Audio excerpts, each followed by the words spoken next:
ፊደል አካዳሚ ኦንላይን ትምህርት ቤት ነው። ፊደል አካዳሚ ኦንላይን ትምህርቶችን እያስተማረ ይገኛል። የምናስተምራቸው የትምህርት አይነቶችም አማርኛ፣ እንግሊዘኛ፣ ሂሳብ እንዲሁም ሌሎች ተዛማጅ ትምህርቶችን እያስተማር እንገኛለን። የምናስተምረውም በኦንላይን ሲሆን መማር የምትፈልጉ በኢሞ፣ ቴሌግራም፣ ዋትስአፕ እየደወሉ መማር ይችላሉ። ፊደል አካዳሚ ኦንላይን ትምህርቶችን ከሰኞ እስከ ዓርብ ሁሌም ዘወትር እናንተን በተመቻችሁ ሰዓት እያስተማረ ይገኛል።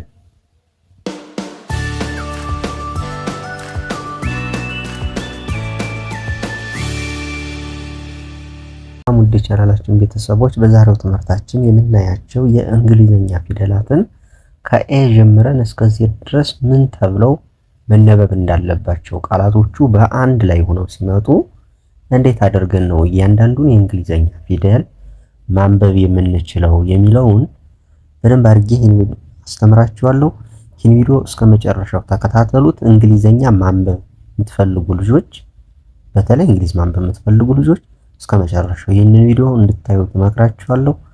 ይህን ቪዲዮ እስከ መጨረሻው ካያችሁት የእንግሊዘኛን ፊደላት በአንድ ላይ ሲመጡ እንዴት አድርገን በቀላሉ መንገድ ማንበብ እንደምንችል ተረዳላችሁ ማለት። የእንግሊዘኛን ፊደል ለማንበብ ሁለት ወሳኝ ነገሮች የምናውቃቸው ነገሮች አሉ። ሁለት ወሳኝ ነገር የእንግሊዘኛን ቃላት ለማንበብ የምናውቃቸው አሉ። እነሱ ምን ይባላሉ? ኮንሶናንት ሳውንድ። አንደኛው ኮንሶናንት ሳውንድ ወይም ደግሞ በአማርኛው ተነባቢ ድምጾች የሚባሉ ህግ አለ። ሁለተኛ ደግሞ ቫውል ሳውንድ ወይም ደግሞ አናባቢ ድምጾች የሚባሉ አሉ።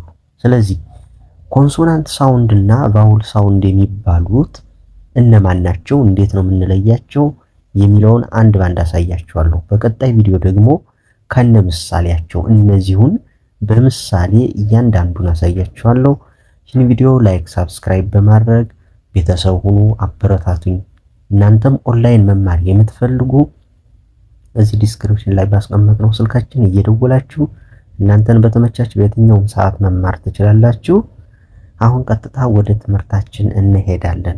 እንግዲህ በመጀመሪያው እንደነገርኳችሁ እንግሊዘኛ ለማንበብ ሁለት አይነት ህጎችን ማወቅ አለብን ብያችኋለሁ። የመጀመሪያው ኮንሶናንት ሳውንድ ይባላል፣ ወይም ደግሞ ተነባቢ ድምጾች የሚባሉ አሉ። ሁለተኛው ደግሞ ቫውል ሳውንድ ወይም አናባቢ ድምጾች ይባላሉ። አሁን ኮንሶናንት ሳውንድ ማለት ተነባቢ ድምጾች ማለት እንግሊዘኛ ላይ ስናነብ ድምጻቸው የሚሰማ ማለት ነው። ተነባቢ ድምጾች ድምጻቸው የሚሰማ ስናነባቸው ድምጻቸው ተለይቶ የሚሰሙ ፊደሎች ናቸው። እኒህ ቫውል ሳውንድ ወይም አናባቢ ድምጾች የሚባሉት ደግሞ እንግሊዘኛ ላይ ስናነባቸው ድምጻቸው ማይሰሙ ወይም አናባቢ ገብተው የሚያናብቡ እንጂ የማይነበቡ ማለት ነው። ገብቷችኋል? ገብተው ያናብባሉ እንጂ አይነበቡም። ድምጻቸው በደንብ አይሰማም ማለት ነው። ነገር ግን ድምጻቸው ቀስ ብሎ ቢነበብም ሁሉ የሚሰማበት ራሱን የቻለ ህግ አለና ያንን ህግ በደንብ አድርጌ ያሳያችኋለሁ። እንግዲህ እንደነገርኳችሁ አንደኛ ተነባቢ ድምጾች የሚባሉት 21 ናቸው። ከ26 ውስጥ 21ዱ ተነባቢ ድምጾች ይባላሉ። አናባቢ ድምጾች ወይም ደግሞ ቫውል ሳውንድ የምንላቸው ደግሞ 5 ናቸው። 5። ስለዚህ እናንተ ማወቅ ያለባችሁ አምስቶቹን በደንብ ማወቅ አለባችሁ፣ ግዴታ ነው። አምስቱን የግድ ማወቅ አለባችሁ። አምስቱን ካወቃችኋቸው 21ዱን ለማወቅ በጣም ቀላል ነው። ስለዚህ አሁን መጀመሪያ እነዚህን 21ዶቹን እነግራችሁና አምስቱ ደግሞ እንዴት ተብለው እንደሚነበቡ አሳያችኋለሁ። እንግዲህ ከአምስቱ ውጭ ያሉት 21ዱ ኮንሶናንት ሳውንድ ወይም ተነባቢ ድምጾች ይባላሉ። እኒህን በምናነብበት ጊዜ ለምሳሌ ቢ፣ ይቺ ቢ ትባላለች። ሲ፣ ዲ፣ ኤፍ፣ ጂ፣ ኤች ናቸው በእንግሊዘኛው ህግ የምናውቃቸው ስንጠራ። ነገር ግን በአንድ ላይ ሆነው እንግሊዘኞች በአንድ ላይ ሲያያዙ ቢ ተብላ አትነበብ። ማን ተብላ ትነበባለች? ብ ተብላ ትነበባለች። ብ አያችሁ፣ ቢን ብ ብለን እናነባታለን። ብ ስለዚህ ከአንድ ላይ ሲመጡ ቢ ሳይሆን ብ ብላችሁ ነው የምታነቧት ማለት ነው። ሲን ደግሞ ስ ብላችሁ ታነቧታላችሁ። ስ ወይም ደግሞ ክ፣ ሁለት አይነት አነባብ አላት። ስ ወይም ክ ብለን እናነባታለን። ይችን ቢን ብ፣ ዲን ድ ብለን እናነባታለን። ድ። አማርኛ የምትችሉ ልጆች በደንብ ይገባችኋል ምለው ነገር ለምን መሰላችሁ? አማርኛ የምትችሉ ስላችሁ የአማርኛ የምታነቡ ልጆች ማለት ነው። የአማርኛ ፊደላት ስድስተኛ ፊደላት ሃሁ ሂ ሃ ሄ ህ ሆ የምንለው ላይ ስድስተኛዋ ህ ምትላለች ል ም የሚባሉ እኒህ ስድስተኛዎችን ፊደላት ነው ይዘው የሚሄዱ እንግሊዘኞች ሲነበቡና አማርኛ የምትችሉ ልጆች በቀላሉ ተረዱታላችሁ ብዬ አስባለሁ። ስለዚህ ዲን ድ ብላችሁ ታነቧታላችሁ። ኤፍ ደግሞ ከአናባቢዎች ጋር በምትመጣ ጊዜ ምን ሆና ትነበባለች? ፍ ተብላ። ፍ እያችሁ ፍ። ብ ስ ወይም ክ በሁለት መንገድ ነው የምትነበብ። አንዳንዴ ስ ትባላለች፣ አንዳንዴ ክ። ደግሞ ድ ኤፍን ፍ ብለን እናነባታለን። ጅን ደግሞ ልክ እንደ ቅድሙ ይችን ሲን ስናክ እንደምትባለው ጅን ደግሞ ጅ ወይም ግ ብለን እናነባታለን። ጅ ወይም ግ። ኤችን ህ እንላታለን። ህ ኤችን ህ ብለን እናነባለን። እሺ ጀን ደግሞ ማን ብለን እናነባታለን? ጅ ብለን እናነባለን። ጅ። ይህን የምላችሁ በአንድ ላይ እንግሊዘኛዎች ተያይዘው ሲመጡ የሚነበቡት ህግ ነው። ይህን ካወቃችሁ በቃ እንግሊዝ ታነባላችሁ። ቋሚ ነው፣ ምንም አይቀየርም። ስለዚህ በደንብ ተከታተሉን። አሁን ጂን ማን አለፋችሁ? ጅ ተብላ ትነበባለች። ኬን ደግሞ ማን ብለን እናነባታለን? ክ ብለን እናነባታለን። የትኛውም ቦታ ላይ ስትመጣ ክ ተብላ ትነበባለች። ክ። ኤልን ል ል ል ብለን እናነባታለን። ኤምን ደግሞ ም ም ም። ኤንን ን ን። ፒን ፕ ፕ። አሁን ምን አልኳችሁ? ጅ ክ ል ም ን ፕ። ከዚህ ህ ጅ ወይም ግ ፍ ድ ስ ወይም ክ ይችን ብ። አሁን ሁለት አይነት አነባቢ ያላችሁ ማነማን ናቸው? ሲና ጂ ሁለት አይነት መንገድ ይነበባሉ። ይህን ያዙ። እሺ ወደ ቀጣይ እንለፍ። ኪውን ደግሞ ክ ብለን እናነባታለን። ክ። ኪውን ክ። አርን ር ር። ኤስን ስ ስ ስ። ቲን ት ት ት። ቪን ቭ ቭ ቭ። ክ ር ስ ት ቭ።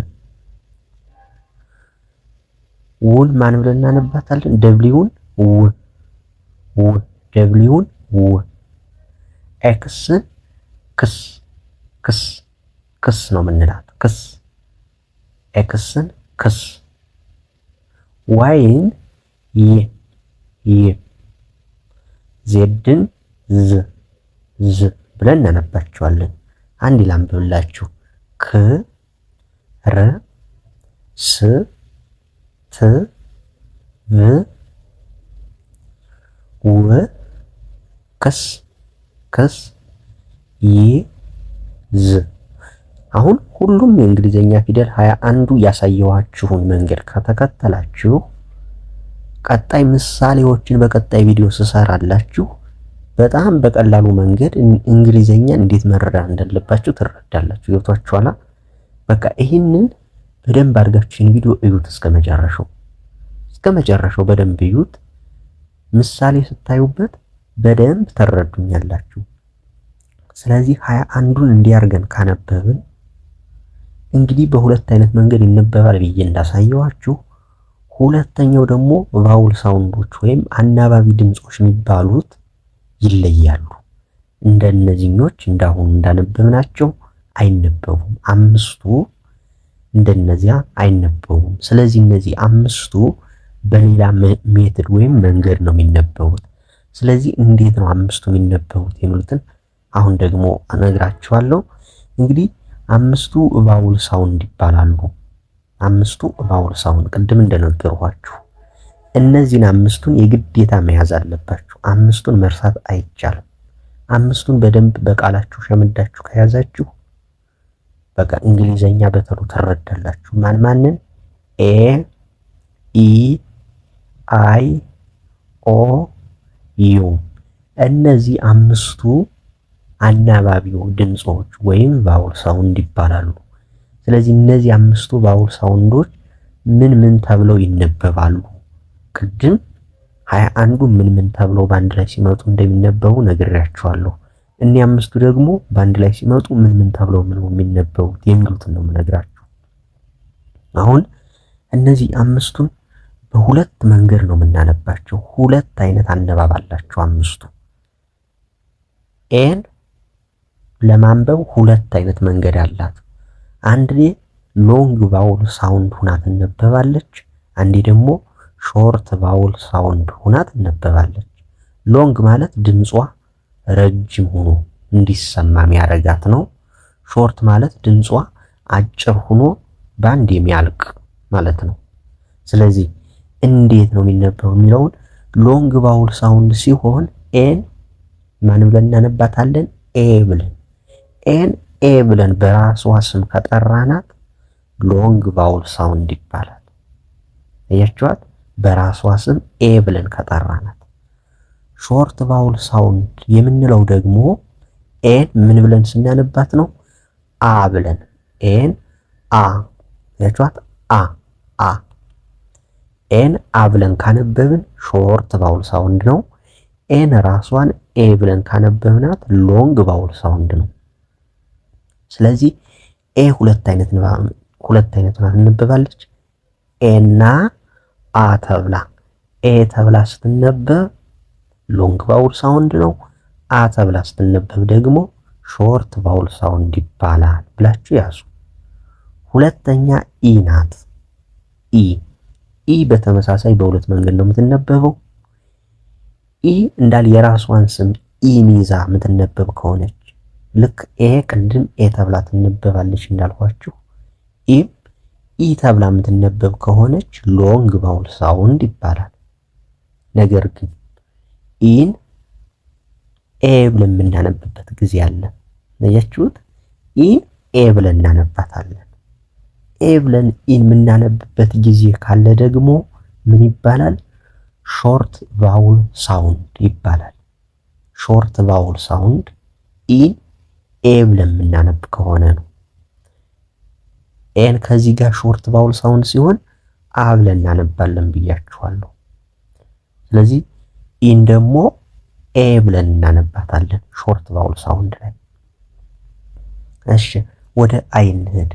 አይን ደግሞ በተመሳሳይ ሎንግ ቫውል ሳውንድ ላይ አይ ብለን ነው የምናነባት። አይን አይ ስሟን አትቀይርም። በቃ ሎንግ ቫውል ሳውንድ ላይ ሁሉም ስማቸውን አይቀይሩም። በነገራችን ላይ ስማቸው የሚቀየር ሾርት ቫውል ሳውንድ ላይ ነው። ሾርት ቫውል ሳውንድ ላይ ስማቸው ይቀየራል። መያዝ ያለባችሁ ሾርት ቫውል ሳውንዱን በደንብ መረዳት አለባችሁ። ስለዚህ ሎንግ ቫውል ሳውንድ ላይ አይን አይ ብለን ካነበብን ሾርት ቫውል ሎንግ ቫውል ሳውንድ ነው። አይን ደግሞ ኢ ብለን የምናነብበት ጊዜ አለ። ኢ ብለን ካነበብን ሾርት ቫውል ሳውንድ ይባላል። ኢን ብለን የምናነባት ከሆነ ኢን ደግሞ ማን ብለን እናነባታለን? ሾርት ላይ ነው ያልኳችሁ ኤ። እደግምላችኋለሁ አንዴ። እሺ ኦን ሎንግ ቫውል ሳውንድ ላይ ኦ ትባላለች። ሾርት ቫውል ሳውንድ ላይም ኦ በሁለቱም አንድ አይነት ንባብ ነው ያላት፣ ሎንግም ሾርትም ስትሆን ኦ ተብላ ነው የምትነበብ። ዩ ሎንግ ቫውል ሳውንድ ላይ ሁለት አይነት አነባብ አላት። ኡ ትባላለች። ዩ ኡ ተብላ የምትነበብባት ጊዜ አለ። ወይም ደግሞ ዩ ወይም ኡ ተብላ እንግሊዘኛ ላይ ትነበባለች። አንድ ላይ ስትመጣ ማን አልኳችሁ? ኡ ወይም ዩ። መቼ ነው ግን የሚሆን? ሎንግ ቫውል ሳውንድ ከሆነ። ሾርት ቫውል ሳውንድ ከሆነ ግን ይለያል። ሾርት ቫውል ሳውንድ ሲሆን ዩን ማን ብለን እናነባታለን? አ አ እያችሁ አረ ምንላታለች? አረ ብለን ስናወራ ምትል ድምፅ ካላት ሾርት ቫውል ሳውንድ እንላታለን። ስለዚህ እንግዲህ እናንተ እንግሊዝ ለማንበብ ካሰባችሁ ወይም ፍላጎቱ ካላችሁ ይህንን በደንብ መረዳት አለባችሁ። እንዲሁም ተጨማሪ በደንብ አብራራልን የምትሉ ከሆነ ደግሞ በደንብ አድርጌ ቀጣይ ቪዲዮ ኮሜንታችሁን አይቼ እሰራላችኋለሁ። ነገር ግን አሁን ያስተማርኋችሁ ከበቂ በላይ ነው። እንዲሁም ደግሞ ቀጣይ ምሳሌዎችን ይዤላችሁ ስለምመጣ በደንብ ትረዳላችሁ ብዬ አስባለሁ። አሁን አንዴ ይህን ልድገምላችሁ። ኤን ኤ ብለን እናነባለን ወይም አ ብለን እናነባለን፣ በሁለት መንገድ ስለምትነበብ። ኢን ደግሞ ኢ ብለን እናነባታለን ወይም ኤ ብለን እናነባታለን። አይን አይ ብለን እናነባታለን፣ በሌላ ደግሞ ኢ ብለን እናነባታለን። ኦን ሁለቴም ኦ ብለን ነው የምናነባት። ኦ በሎንግም በሾርትም ኦ ተብላ ትነበባለች። ዩን በሎንግ ጊዜ ዩ ወይም ኡ ተብላ ትነበባለች። በሾርት ጊዜ ግን አ ተብላ ትነበባለች። ስለዚህ እናንተ ይህን ቪዲዮ እስከመጨረሻው በደንብ ተከታተሉት። በጣም ውጤታማ እንደምትሆኑ እርግጠኛ ነኝ። እንግሊዘኛ ማንበብ የምትፈልጉ ልጆች ይህንን ቪዲዮ በደንብ ደጋግማችሁ እንድታዩት እመክራችኋለሁ። ቀጣይ በእያንዳንዱ ምሳሌ ይዤላችሁ እመጣለሁ በቀጣይ ቪዲዮ። እስከዚያው ድረስ እንግዲህ ሰላም ሁኑ እያልሁኝ ኦንላይን መማር የምትፈልጉ አሁንም እዚህ ዲስክሪፕሽን ላይ ባለው ስልክ ቁጥራችን ደውላችሁ እናንተን በተመቻችሁ ሰዓት ደውላችሁ መማር ትችላላችሁ። ጎበዝ አስተማሪዎች ስላሉን እነሱን የግላችሁ ተመድቦላችሁ በፈለጋችሁ ሰዓት ትማራላችሁ። እስከዚያው ድረስ ሰላም ሁኑ።